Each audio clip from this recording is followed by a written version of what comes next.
आज आवश्यकता है अपने जीवन को धर्म के लक्षणों से सुपरीक्षित कर लो। धर्म के लक्षण क्या है? धृति, क्षमा, दमो, अस्तेयम, शौचम, इंद्रिये निग्रह, धीरे, विद्या, सत्यम, अक्रोध, दस्कं धर्म लक्षणम। वाह, ऋषि ने कितनी बड़ी बात कर दी। धर्म के इतने लक्षण होते हैं, दस्कम धर्म लक्षणम। अब अगर पहला लक्षण को हम देखें, उसकी सर्जरी करें, समझ रहे? धृति, और स्वामी दयानंद के जीवन से उसकी तुलना करें कि क्या ये पहला लक्षण ऋषि दयानंद के जीवन में परिलक्षित है कि नहीं? क्योंकि ऋषि दयानंद धर्म पुरुष थे। धर्म का एक एक गुण स्वामी दयानंद के जीवन में समाहित था। और मैं दावे के साथ कहता हूं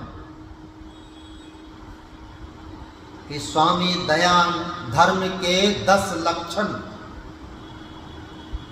स्वामी दयानंद के जीवन में इस तरह से समाहित था जो ऋषि दयानंद को सुरक्षा कवच बनकर के घेरे हुए। धर्म उनकी सुरक्षा कर रहा था। यह पहले उदाहरण से आप समझ जाएंगे। एक बार की बात है, स्वामी दयानंद जी महाराज अंबागढ़ में प्रवचन दे रहे थे। और जब प्रवचन दे रहे थे, हजारों की भीड़ थी। स्वामी दयानंद मुक्त कंठ से वेदों की चर्चा कर रहे थे। आओ लौट चले वेदों की ओर। वहां एक व्यक्ति आता है मोटा लठ लेकर, और वो कहता है बड़े क्रोध के साथ, अरे साधु, तो मूर्ति पूजा का खंडन करता है, तो गंगा मैया को गाली देता है, तो हमारे देवताओं को गाली देता है, मैं तुझे छोड़ूंगा नहीं। बताओ ये लठ कहां बजाऊंगा? कुछ देर के लिए सारी सभा में सन्नाटा छा गया। स्वामी दयानंद बड़े ही नम्र भाव से कहते हैं, ये भाई, ये जो मैं धर्म का प्रचार कर रहा हूं, ये जो मैं धर्म का प्रचार कर रहा हूं, इसका दोषी ये सर है। मैं जो भी ज्ञान संसार को दे रहा हूं,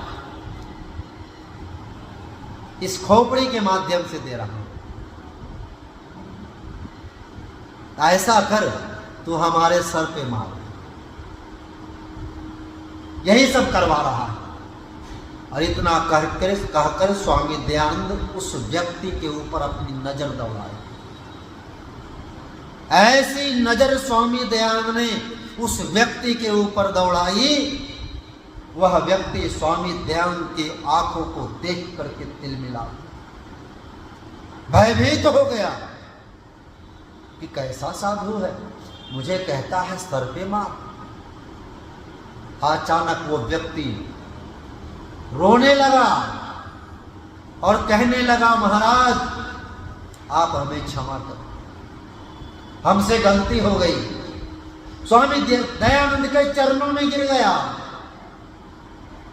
स्वामी जी उसे उठाते हैं, कहते हैं तुम्हारी कोई गलती नहीं, तुमने गलती क्या किया? जाओ आज से वेदानुकूल जीवन बिताओ, वेद युक्त व्यवहार करो, वेदों के प्रचार में सहयोग करो, तुम्हारा कल्याण होगा। बंधुओं, इससे बड़ा धैर्य की कोई परीक्षा हो सकती है? इसीलिए हम आर्य समाजी सीना ठोक के कहते हैं, महर्षि दयानंद धर्म धुरी थे, धर्म रक्षक थे, धर्म महारथी थे। धर्म को उन्होंने अपने जीवन में स्थापित किया। इसलिए कि महर्षि मनु का प्रमाण उन्होंने दे करके संसार को चैलेंज दिया था। धर्म एव हतो हन्ति, धर्मो रक्षति रक्षितः। जो धर्म की रक्षा करेगा, धर्म उसकी भी रक्षा करेगा, और जो धर्म को मारेगा, धर्म उसे मार देगा, समाप्त कर देगा।